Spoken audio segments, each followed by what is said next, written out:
செவ்வாய்க்கிழமை மதியம் 3:30 மணியளவில் பள்ளப்பட்டி நகராட்சியில் 10வது வார்டு கவுன்சிலர் வஹிதா பானு இவர் வார்டுக்கு உட்பட்ட தெருவில் கழிவுநீர் கால்வாய்க்கு மேல் செல்லக்கூடிய குடிநீர் பைப்லைன் மிகவும் மோசமான நிலையில் உள்ளதாக பலமுறை புகார் அளித்தும் நகராட்சி நிர்வாகம் எந்த நடவடிக்கையும் எடுக்கவில்லை.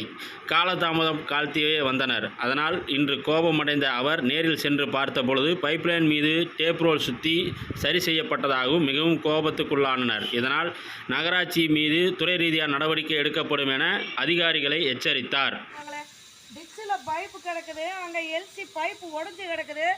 2 மாதமாக நகராட்சியில் பார்த்துருக்காங்க. அது என்ன டேப் போட்டு சுற்றி இருக்கிறீங்க? இதுதான் இந்த வேலையா, நகராட்சி வேலையா நான் கேட்குறேன். ஏன் நான் அவங்கள்ட்ட சொல்லி ஆளை கூட்டிகிட்டு வந்திருக்கலாம்லப்பா. இப்போதைக்கு ஓடுறதுக்கான 4 மாதமாக 6 மாதமாக தெருவில் நடந்துட்டுருக்குறேன். பப்ளிக்கில் என்ன சாகிறது அந்த டிச்சில் சாக்கடை தண்ணி குடிச்சு நான் கேட்குறேன். நகராட்சி உங்கள் மேலே தப்பு இல்லை, நான் நகராட்சி மேலே நடவடிக்கை எடுக்கிறேன், நான் கம்ப்ளைண்ட் பண்ணுறேங்க. நீங்கள் வேலை பார்த்தாலும் சரி பார்க்கலனாலும் சரி நான் மீடியோவில் போட்டு வந்துடுறேன். நகராட்சியுடைய நாகரீகமான வேலையா? கவுன்சிலருக்கு ஒரு ரெஸ்பெக்டே கிடையாதா? டிச்சில் நீ